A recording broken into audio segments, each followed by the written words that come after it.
दोस्तों, good morning. कैसे हैं आप सभी लोग? तो देखिए, यूकेपीएससी के पुराने सिलेबसों को हम दो देख रहे थे, मतलब पुराने पेपरों को हम लोग देख रहे थे। और काफ़ी इंटरेस्टिंग 11 एपिसोड हमने किए अभी तक, और आज एपिसोड 12वां होने वाला है। ये प्रश्न कभी न कभी कई बार पूछे जा चुके हैं और आगे भी पूछे जाएंगे। तो मेरे द्वारा कनिष्क सहायक पर फोकस किया जा रहा है, उत्तराखंड पर। और एक वीडियो पहले ही आ चुकी है दोस्तों, उसकी पीडीएफ टेलीग्राम कर दिया है मैंने। हैंड रिटन नोट्स दोस्तों, एकदम यूपीएससी तक आप उस नोट्स से दे सकते हैं दोस्तों, क्योंकि वह बहुत डिटेल है दोस्तों, मेरे द्वारा तैयार किया गया है। चाहे उत्तराखंड का कोई सा भी एग्ज़ाम दो, जनरल स्टडी अभी वर्तमान में बहुत डीप पूछी जा रही है, तो इसलिए वो वीडियो आपके लिए बहुत फ़ायदेमंद होने वाली है। एक बार ज़रूर विजिट करिए, फिर बताइए दोस्तों, पढ़ना न पढ़ना आपके जो मन मस्तिष्क है वही खुद ही न खुद कहेगा दोस्तों कि सही है या नहीं है कंटेंट। सेशन 12वां, पहला प्रश्न देखते हैं। और ये पीसीएस 2017 के प्रश्न हैं। ओके, तो पहला प्रश्न है, टेलीविज़न ट्रांसमिशन निम्न में से किसका उदाहरण है दोस्तों? यहाँ पर टेलीविज़न ट्रांसमिशन निम्न में से आपका सिंप्लेक्स कम्युनिकेशन का उदाहरण होता है। अगला प्रश्न सेशन का, प्रोटोकॉल का वह समूह जो सभी ट्रांसमिशन एक्सचेंजेस को इंटरनेट में एक ओर से दूसरी ओर भेजने को परिभाषित करता है, क्या कहलाता है? तो वो कहलाता है आपका टीसीपी या आईपी एड्रेस। ठीक है, इंटरनेट प्रोटोकॉल। अगला प्रश्न सेशन का, निम्न में से कौन सी सर्विस लेयर क्लाउड कंप्यूटिंग में अलग से उपलब्ध नहीं होती है? तो यहाँ पर आपका सही आंसर हो जाएगा, ये है आपका इंफ्रास्ट्रक्चर एज एंड सर्विस। अगला प्रश्न है, टिहरी रियासत का भारतीय संघ में कब विलय हुआ था? 1 अगस्त 1949 को टिहरी राज्य का भारतीय संघ में विलय हुआ था। आप लोगों को मैं यह बता चुका हूँ कि टिहरी रियासत में कुल 6 राजा थे, और पहला राजा सूरदर्शन शाह थे। और टिहरी राज्य की स्थापना 28 दिसंबर 1815 को। और यहाँ पर जो 28 दिसंबर है, यहाँ पर रेस्टोरेंट डे के रूप में मनाया जाता है आज भी। और टिहरी रियासत का अंतिम राजा था मानवेंद्र शाह। अगला प्रश्न हम लोग देखते हैं, महाभारत में कुनिंद नरेश किस नाम से जाने जाते थे? महाभारत काल में जो कुनिंद नरेश थे, उनको कुनिंद नहीं, द्विज श्रेष्ठ नाम से जाने जाते थे, जबकि कुनिंदों को सिर्फ कुनिंदों को द्विज नाम से संबोधित किया गया है। अगला प्रश्न है सेशन का, उत्तरकाशी का ऐतिहासिक नाम क्या है? उत्तरकाशी का ऐतिहासिक नाम बाराहाट है। वहीं उत्तरकाशी का अन्य नाम सौम्यकाशी भी है। वही अगर सवाल पूछा जाएगा, गोविसान किसका प्राचीन नाम है? तो काशीपुर का है। किसका है? काशीपुर का। गंगा द्वार, हरिद्वार। ठीक है, अगला प्रश्न है 7वां, किंगरी बिंगरी नीति माना क्या है? तो उत्तराखंड में किंगरी बिंगरी नीति माना एक प्रकार के दर्रे हैं ये। अगर सवाल यह पूछा जाएगा आप लोगों से कि दर्रे किसे कहते हैं, देखिए, प्राचीन काल में और आज भी एक घाटी से जब दूसरी घाटी में जाना पड़ता है, तो इस वाले पास से जाना पड़ता है, मतलब ये जो खाई होती है इसको कहते हैं दर्रे। तो एक स्थान से दूसरे स्थान पर जाने के लिए जो घाटी में प्रयुक्त होता है उसे हम कहते हैं दर्रे, या फिर उसी को हम कहते हैं पास। उसी को हम क्या कहते हैं? पास। उसी को हम गिरिद्वार, उसी को हम क्या कहते हैं? गिरिद्वार। उसी को धूरा। अगला प्रश्न 8वां, चिराग सेन निम्न में से किस खेल से संबंधित है? दोस्तों काफ़ी महत्वपूर्ण यह प्रश्न है। चिराग सेन बैडमिंटन खेल से संबंधित है, और ये लक्ष्य सेन के भाई है। और अगर सवाल यह पूछा जाएगा कि चिराग सेन किस डिस्ट्रिक्ट से बिलोंग करते हैं, तो अल्मोड़ा से। कहाँ से? अल्मोड़ा से। और अल्मोड़ा डिस्ट्रिक्ट कब बनता है? 1891 में। और इन्हीं के साथ में एक डिस्ट्रिक्ट और जन्म लेता है, नैनीताल। अल्मोड़ा ताम्र नगरी, बाल मिठाई का घर। अल्मोड़ा को किसने राजधानी बनाया था चंदकाल में? 1563 में बालो कल्याण चंद ने। किसने? बालो कल्याण चंद ने अल्मोड़ा को राजधानी बनाई आलमनगर से। अगला प्रश्न है, मौन मेला कहाँ आयोजित होता है? पाली, पछाव, कुमाऊं में भी होता ही है, जौनसार में होता है, रवाई में होता है। तो मौन मेला यहाँ आयोजित होता है। अगला प्रश्न है, टिहरी राज्य प्रजामंडल की स्थापना किसने की थी? तो टिहरी राज्य प्रजामंडल की स्थापना श्रीदेव सुमन जी ने की थी। और टिहरी राज्य प्रजामंडल 23 जनवरी 1939 में प्रजामंडल की स्थापना की जाती है। और अगर हम लोगों से या आप लोगों से या फिर एग्ज़ाम में यह पूछा जाएगा कि टिहरी प्रजामंडल की स्थापना कहाँ की गई थी, तो हम लोग सीधे सीधे कहाँ मारेंगे? देहरादून क्लिक करेंगे। और टिहरी प्रजामंडल की स्थापना क्यों हुई थी? यह टिहरी के कुशासन मतलब जनता टिहरी के राज्य से कुशासन से निजात पाने के लिए, अत्याचारों से निजात पाने के लिए प्रजामंडल की स्थापना की गई थी। अगला प्रश्न है, भारत के किस राज्य में न्यूट्रिनो वेधशाला स्थापित की जा रही है? तो दक्षिण भारत का एक राज्य है तमिलनाडु, यहाँ पर न्यूट्रिनो वेधशाला स्थापित की जा रही है। अगला प्रश्न है, रियो पैरा ओलंपिक्स में दीपा मलिक ने किस प्रतियोगिता में रजत पदक जीता था? गोला फेंक। किस में रजत पदक जीता था? गोला फेंक में। हाँ, मैं दोस्तों ज़्यादा बातें नहीं करता हूँ, सीधे प्रश्न पे ही फोकस करता हूँ। क्लियर है दोस्तों? अगला प्रश्न, नासा का अंतरिक्ष यान कैसिनो किस ग्रह के मिशन पर है? तो जो नासा का अंतरिक्ष यान है कैसिनो, ये शनि ग्रह पर है। अभी किस ग्रह के मिशन पर है? शनि ग्रह पर, याद रखेंगे। अब आपको सबसे पहले याद रखना है कि नासा किस देश की अंतरिक्ष एजेंसी है? तो ये अमेरिकी की है, ठीक है, अमेरिका देश का एजेंसी है।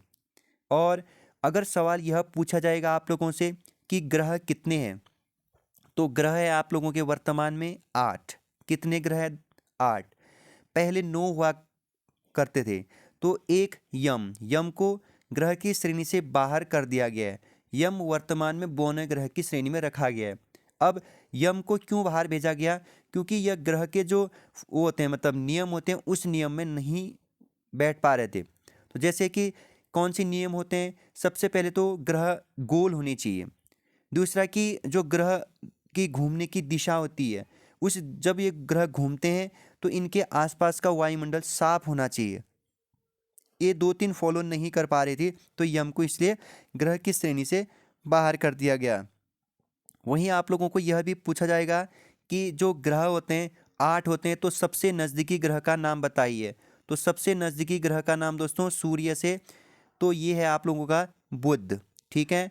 इसके बाद पृथ्वी, इसके बाद पृथ्वी, इसके बाद शुक्र, इसके बाद मंगल। तो आप लोगों को ये से याद रखना है, बुध शुक्र पृथ्वी। यहाँ पर सॉरी, बुध शुक्र पहला आएगा दोस्तों, बुध शुक्र पृथ्वी मंगल, ठीक है। क्या हो गया? देखिए सूर्य से बढ़ते हुए क्रम में दोस्तों, ठीक है। पहला आएगा दोस्तों आप लोगों का बुध, ठीक है। इसके बाद आपका आएगा दोस्तों शुक्र, इसके बाद आपका आएगा पृथ्वी, ठीक है। इसके बाद आप लोगों का क्या आएगा? मंगल, ठीक है। देखिए बुध शुक्र पृथ्वी मंगल, इसके बाद बृहस्पति, शनि, अरुण और वरुण, ठीक है।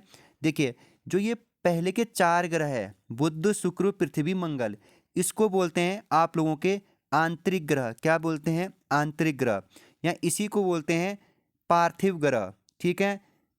इसको बोलते हैं बाह्य ग्रह। इसको क्या बोलते हैं? बाह्य ग्रह। ओके दोस्तों, अब देखिए जो आंतरिक ग्रह है, इनकी जो घनत्व है अधिक होती है और ये भारी ग्रह होते हैं। जो बाह्य ग्रह है, इनकी घनत्व कम और ये हल्के ग्रह होते हैं। और अगर सवाल यह पूछा जाएगा आप लोगों से कि जो क्षुद्र ग्रह होती है, क्षुद्र ग्रह किन ग्रहों के बीच में स्थित होती है, तो यहाँ पर और यहाँ पर याद रखिए, जैसे बुध हुआ, शुक्र हुआ, पृथ्वी हुआ, मंगल हुआ, और यहाँ पर बृहस्पति हुआ, शनि हुआ, अरुण हुआ, वरुण हुआ। तो ये जो छोटे छोटे यहाँ पर ये गैप छोड़े हैं मैंने, यहाँ पर होता है दोस्तों आप लोगों का क्षुद्र ग्रह। मतलब मंगल और बृहस्पति के मध्य में कौन सी ग्रह? क्षुद्र ग्रह। मंगल और बृहस्पति के बीच में क्षुद्र ग्रह होती है, याद करेंगे। ओके, इनको बोलते हैं आंतरिक, इनको बोलते हैं बाह्य। मतलब आंतरिक ग्रहों की संख्या भी 4, बाह्य ग्रहों की संख्या भी 4। अगला प्रश्न है, समानांतर फसल का एक उदाहरण है गेहूं प्लस सरसों। अगला प्रश्न है, निम्न में से कौन एक ऑपरेटिंग सिस्टम है? तो यूनिक्स। अगला प्रश्न, निम्नलिखित में से कौन सी सीपीयू तथा मुख्य स्मृति के बीच अत्यधिक तेज छोटी आकार की स्मृति होती है? तो ये कैश स्मृति होती है। तो वही रैम और रोम, रैंडम एक्सेस मेमोरी, रोम या सॉरी रीड ओनली मेमोरी। ठीक है, रैम आपका वोलेटाइल और नॉन वोलेटाइल आपका रोम। ओके, अगला प्रश्न, किस भारतीय अर्धसैनिक बल को पहला महिला बटालियन गठित करने का गौरव प्राप्त है? तो सीआरपीएफ को। ओके, पहला महिला बटालियन गठित करने का गौरव सीआरपीएफ को प्राप्त है। अगला प्रश्न, कैलाश पवित्र लैंडस्केप संरक्षण तथा विकास पहल किन 3 देशों के मध्य सहयोग है? तो कैलाश मानसरोवर यात्रा अगर यहाँ से आप लोग करते होंगे तो आप लोगों ने कई बार देखा भी होगा, भारत चीन तो हमेशा एक साथ, तो नेपाल भी आप लोगों को याद रखने हैं अब। ओके, अगला प्रश्न है सेशन का, किस निजी क्षेत्र के बैंक ने भारत में पहली बार सॉफ्टवेयर रोबोटिक्स का उपयोग किया है? तो ये किया है सॉफ्टवेयर रोबोटिक्स का उपयोग आईसीआईसी बैंक के द्वारा। ठीक है, अगला प्रश्न, वह वित्तीय साधन जिसके माध्यम से भारतीय कंपनियां विदेशी बाजारों से रुपए में धन जुटा सकती है वह कहलाती है मसाला बॉन्ड जारी करके। अगला प्रश्न सेशन का, अंतर्राष्ट्रीय समुद्री संगठन यानी आईएमओ द्वारा समुद्र में असाधारण बहादुरी के लिए पुरस्कार प्राप्त करने वाली विश्व की पहली महिला कौन है? तो राधिका मेनन। कौन है दोस्तों? राधिका मेनन। और अगर आप लोगों से यह सवाल बनेगा कि आईएमओ की स्थापना कब की गई थी, तो आप लोग याद रखेंगे 17 मार्च 1958 में आईएमओ की स्थापना की जाती है। और आईएमओ की मुख्यालय पूछी जाएगी तो हम लगाएंगे लंदन। ठीक है, और इसके बाद यहाँ आपको कुछ नहीं याद रखना है, अगले प्रश्न पर हम इंटर मारते हैं। 2023 गणतंत्र दिवस समारोह के मुख्य अतिथि कौन होंगे? तो इजिप्ट देश के राष्ट्रपति होंगे अल सीसी। कौन होंगे? अल सीसी। इतना ही आपको याद रखना है, फतेह अल सीसी 2023 गणतंत्र दिवस के मुख्य अतिथि होंगे। अगला प्रश्न है सेशन का, बथुकम किस राज्य का पर्व है? मतलब बथुकम किस राज्य का त्योहार है? तो ये तेलंगाना दक्षिण भारत का एक फेमस राज्य है। अगला प्रश्न, एस अगेंस्ट ऑड्स आत्मकथा किसकी है? तो ये है सानिया मिर्जा की। अगला प्रश्न, ये आपका यहाँ पर हो जाएगा 2014 पूछ रहा है, तो अभी हम इसको स्किप करेंगे। अगला प्रश्न, किस वर्ष भारतीय प्रतिष्ठित G20 फोरम की अध्यक्षता करेगा? तो अब ये हो जाएगा 2023। 2023 में अपना देश भारत G20 का क्या कर रहा है? लीडरशिप कर रहा है, याद रखेंगे। अगला प्रश्न, यहाँ पर जो अगला प्रश्न है, वृक्ष शब्द की रचना करने वाले ब्रिटेन के विद्वान जिम ओ नील निम्न में से किस विषय से संबंधित है? तो ये है आपके इकोनॉमिस्ट। ओके, अगला प्रश्न, किस भारतीय वैज्ञानिक को न केवल नोबेल पुरस्कार अपितु भारत रत्न भी प्राप्त करने का सम्मान प्राप्त है? यह प्रश्न पहले ही मैं आप लोगों को बता चुका हूं। यहाँ पर राइट आंसर सीवी रमन। सीवी रमन जी को 1930 में नोबेल पुरस्कार व 1954 में भारत रत्न दिया गया था, याद रखेंगे। अगला प्रश्न, भारत के सर्वोच्च न्यायालय ने किस वर्ष में न्यायाधीशों की नियुक्ति के लिए कोलेजियम व्यवस्था को अपनाया था? तो कोलेजियम व्यवस्था को अपनाया था 1993 में। अगला प्रश्न है, किस देश में दुनिया का सबसे लंबा बुलेट ट्रेन का जाल है? तो ये है आपका चीन देश में। अगला प्रश्न है, यहाँ पर अगला प्रश्न हम अभी स्किप करेंगे, 32वां प्रश्न पर हम चर्चा करेंगे। निम्नलिखित में से कौन सा स्थान पूर्व मध्यकाल में शिक्षा का केंद्र नहीं था? पूर्व मध्यकाल की बात हो रही है। नालंदा में, विक्रमशिला में और उदंतपुर में तो थी दोस्तों, तक्षशिला में नहीं थी। तक्षशिला वर्तमान पाकिस्तान में भले विध्वंस हो चुका है, लेकिन काफ़ी जर्जर अवस्था में फिर अभी तक्षशिला का जो इलाका है अभी ठीक है, अब ठीक है। फिर जो प्राचीन इतिहास में काफ़ी इसको तोड़ मरोड़ दिया गया था। न्याय दर्शन के संस्थापक थे, तो न्याय दर्शन के संस्थापक गौतम जी। ओके, अगला प्रश्न, घोड़े के नाल के आकार की मेहराब सर्वप्रथम प्रयोग में लाई गई थी? तो ये गयासुद्दीन तुगलक के मकबरे में लाई गई थी। इंपॉर्टेंट प्रश्न है। अगला प्रश्न है, निम्नलिखित में से कौन से सूफी संत महबूब ए इलाही के नाम से जाने जाते हैं? तो शेख निज़ामुद्दीन औलिया, ये किस नाम से जाने जाते हैं? संत महबूब ए इलाही नाम से। सूफी का अर्थ होता है ऊनी वस्त्र। अगला प्रश्न है, सुल्तान जिसने बढ़ाकर भू राजस्व उपज का 50% कर दिया था, दिल्ली सल्तनत का सुल्तान जिनका नाम है अलाउद्दीन खिलजी, खिलजी वंश के, ठीक है। और आपको याद रखना है कि अलाउद्दीन खिलजी का टाइम पीरियड 1296 से, यह सवाल भी पूछा जाएगा, 1316, कभी कभार ऐसे सवाल बनते हैं। हाँ, अलाउद्दीन खिलजी। अगला प्रश्न सेशन का, निम्नलिखित इमारतों में से कौन सी इमारत शान फतेहपुर कही जाती है? तो बुलंद दरवाज़ा। और आपको यह पता होना चाहिए कि बुलंद दरवाज़ा कहाँ है? आगरा में। कहाँ है? आगरा। और आगरा कहाँ है? उत्तर प्रदेश में। अगला प्रश्न सेशन का, तबकाए ए अकबरी किसने लिखी है? तो निज़ामुद्दीन अहमद ने तबकाए ए अकबरी लिखी है। तो देखिए, अगर इन प्रश्नों को हमें लगाना है और इन प्रश्नों के इतने डिटेल आंसर हमें चाहिए, तो हमें क्या करना पड़ेगा? डिटेल से जनरल स्टडी को पढ़ना पड़ेगा। तो जो कि डिटेल से मैं पढ़ा भी रहा हूँ, उत्तराखंड के सभी एग्जामों के लिए है वो।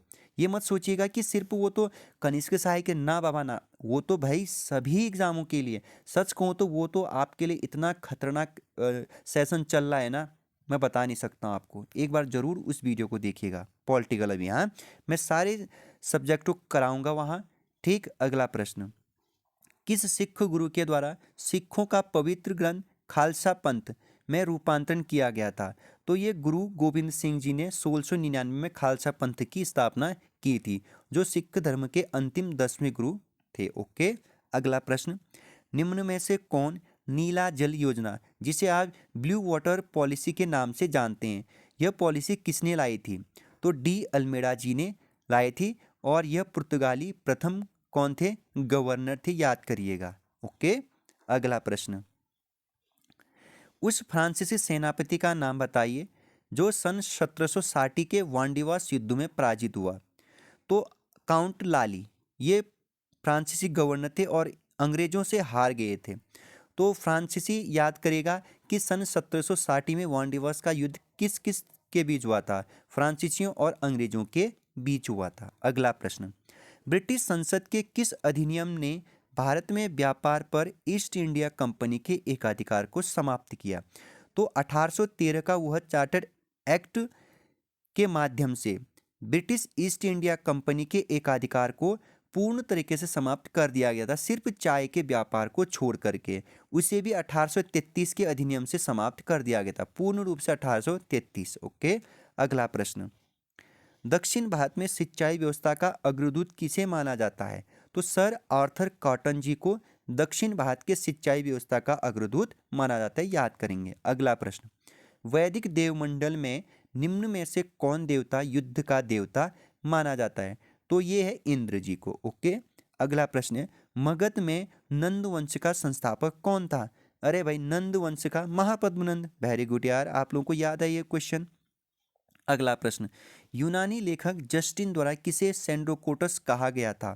तो यह प्रश्न आप लोगों का काफ़ी महत्वपूर्ण है। चंद्रगुप्त मौर्य, जिन्होंने मौर्य वंश की स्थापना की थी। अगला प्रश्न, निम्नलिखित में से कौन काकोरी कांड से संबंधित नहीं था? तो दोस्तों, यहाँ पर राम प्रसाद बिस्मिल्ला थे, बिल्कुल। राजेंद्र लाहौरी बिल्कुल थे। अशफाक उल्ला खां बिल्कुल थे, ठीक है। और सूर्यसेन नहीं थे, याद रखेंगे। ये भारत के महान क्रांति तो हुई है, लेकिन इनके द्वारा देखेंगे क्या इंपॉर्टेंट है सूर्यसेन पर। देखिए, इन्होंने सबसे पहले आपको याद रखना है इंडियन रिपब्लिकन आर्मी की स्थापना की थी। और यह सवाल बहुत इंपॉर्टेंट है, इंडियन रिपब्लिकन आर्मी की स्थापना किसने की थी? और इन्होंने न सिर्फ इसकी स्थापना की थी, जबकि जो चटगांव विद्रोह हुआ था, कौन सा विद्रोह हुआ था दोस्तों? चटगांव। और ये चटगांव विद्रोह 18 अप्रैल 1930 के इर्द गिर्द हुई थी, ठीक है। 18 अप्रैल 1930 में चटगांव विद्रोह होती है। और जो ये चटगांव है ना, ये बांग्लादेश में है। कहाँ है? चटगांव बांग्लादेश में, याद रखेंगे। हाँ, और यह विद्रोह सफल भी हुआ था सूर्यसेन के नेतृत्व में, अंग्रेजों के खिलाफ थी। हाँ ये।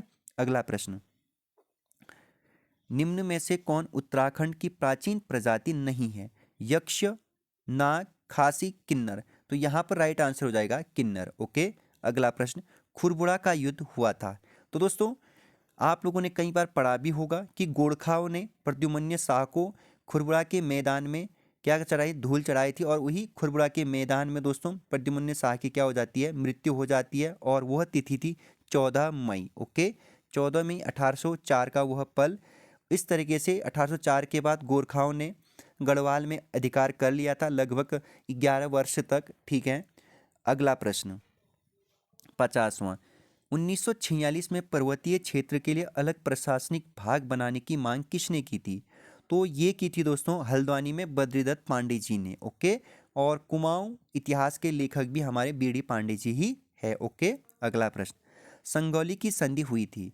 तो आप लोगों को पता होगा कि संगौली की संधि 1815 में हुई थी, और लेकिन नेपाल सरकार ने दोस्तों 4 मार्च 1816 को यह संधि स्वीकार की थी, याद करेंगे। ओके, अगला प्रश्न काफी महत्वपूर्ण है। चमोली के रैनी गांव में किसके नेतृत्व में वन कटाई के विरोध में आंदोलन चलाया गया था? गौरा देवी। ओके, 1972 से 74 के मध्य में। यह प्रश्न भी बहुत इंपॉर्टेंट है कि जो आप लोगों का यह प्रश्न इस तरीके से बन सकता है कि जो उत्तराखंड में वन से संबंधित जो प्रथम आंदोलन हुआ था चमोली में रैनी गांव में, ठीक है, यह आंदोलन का नेतृत्व किसने किया था? गौरा देवी ने। ठीक है, अगला प्रश्न यहाँ पर इस तरह से यहाँ पर अगला प्रश्न है, पंवार वंश का संस्थापक कौन था? तो पंवार वंश का संस्थापक कनकपाल था। कौन था? कनकपाल ने 888 याद कर देना है। ठीक है, 888 में की थी। ओके, अजयपाल पंवार वंश का वास्तविक संस्थापक। अगला प्रश्न है, निम्न में से कौन प्राचीन वलित पर्वत नहीं है? तो यहाँ पर नहीं है तो राइट आंसर अल्पेशियन पर्वत जगह। बेसिकली यहाँ पर एंडीज भी आपका राइट आंसर दिया जा रहा है कहीं कहीं। नेक्स्ट है, एक मूल स्थल रूप है तो ये है ज्वालामुखी शंकु का। अगला प्रश्न, सर्वाधिक तटीय अपरदन होता है, मतलब सबसे ज़्यादा जो समुद्र का तट होता है वो किससे कटता है? तो ये है लहरों से। ठीक है, जैसे किसी भूखंड होगा ना, जैसे ये सोचो ये भूखंड है तो ये वाला जो तट होगा ये किससे कटेगा? समुद्र की लहरों से। अगला प्रश्न है, वायुमंडल की सबसे निचली परत कौन सी है? तो वायुमंडल की सबसे निचली परत है दोस्तों यहाँ पर क्षोभ मंडल। ओके, क्षोभ मंडल। अगला प्रश्न है दोस्तों आप लोगों का, पृथ्वी की भूमध्य रेखीय परिधि है लगभग, तो ये है आप लोगों का दोस्तों 40,000 किलोमीटर। अगला प्रश्न है, निम्न महासागरीय धाराओं में से कौन सी प्रशांत महासागर से संबंधित नहीं है? तो ये प्रशांत महासागर संबंधित नहीं है। क्यूरेशिया तो है, कैलिफोर्निया है, हम्बोल्ट है, तो कनारी नहीं है, क्योंकि कनारी जो है आप लोगों का दोस्तों ये आपका उत्तरी अफ्रीका की जलधारा है। अगला प्रश्न है, साप्टा जिसे आप दक्षिण एशियाई वरीयता व्यापार समझौते से नाम से जानते हैं का गठन किस वर्ष हुआ था? 1993 में। अगला प्रश्न, निम्न में से कौन सा एक समय की प्राकृतिक इकाई नहीं है? देखिए, उष्ण कटिबंधीय वर्ष बिल्कुल, चंद्रमा बिल्कुल, और दिवस दिन ये प्राकृतिक है, लेकिन मानक समय जिसे हमने क्या किया है दोस्तों, खींचा है, माना है। ओके, अगला प्रश्न, जेम्स एंड्रयू रैमजे भारत के किस गवर्नर जनरल का वास्तविक नाम था? तो James Andrew Ramsay Lord Dalhousie जिन्होंने हड़प नीति लाई थी भारत में, तो इनका वास्तविक नाम है। अगला प्रश्न 1800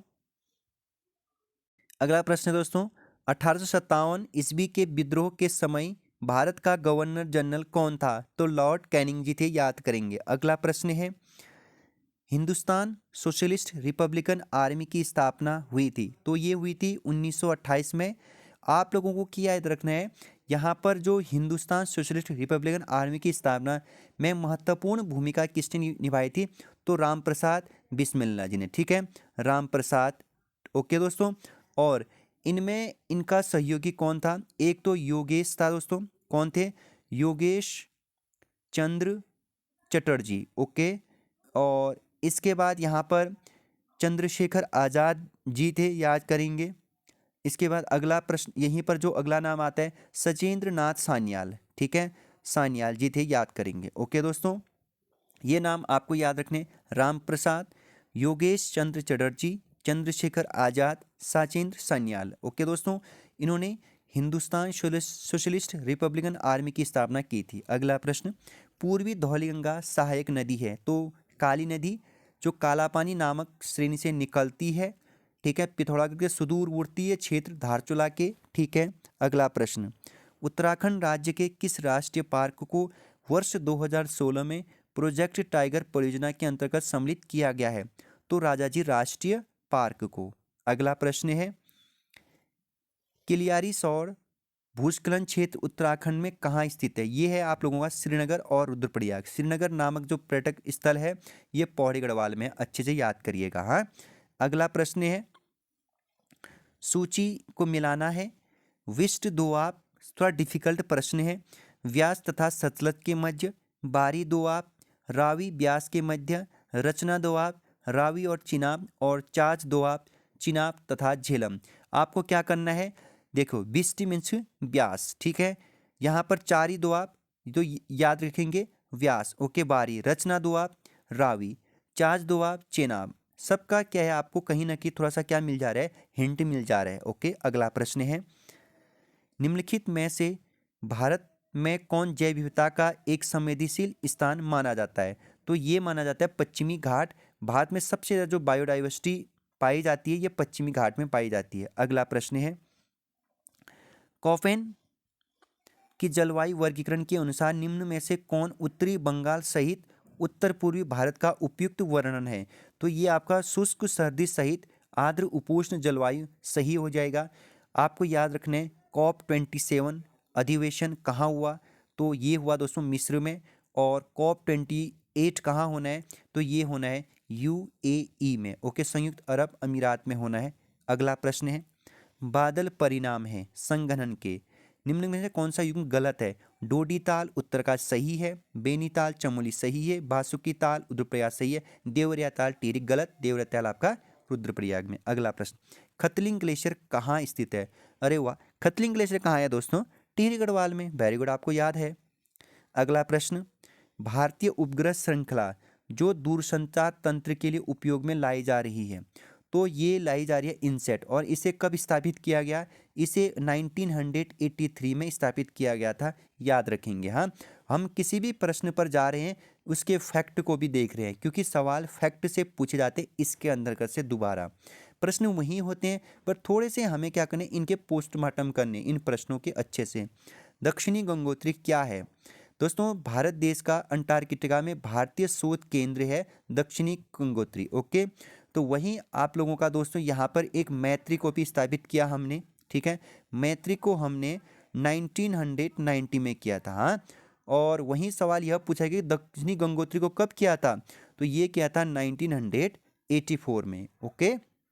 तो आज के लिए तो इतना ही है। अगर आपको सेशन पसंद आ रहा है तो सेशन को क्या कर दीजिए, लाइक कर दीजिए, और पूरे चैनल को ही सब्सक्राइब कर दीजिए। हाँ, और बेल आइकन को भी ज़रूर प्रेस करिए, ऑल नोटिफिकेशन मिले जिससे। तो मैं फिर से कह रहा हूँ, जैसे ही ये वीडियो समाप्त होगी तो PDF आप लोगों को टेलीग्राम पे मिल जाएगी।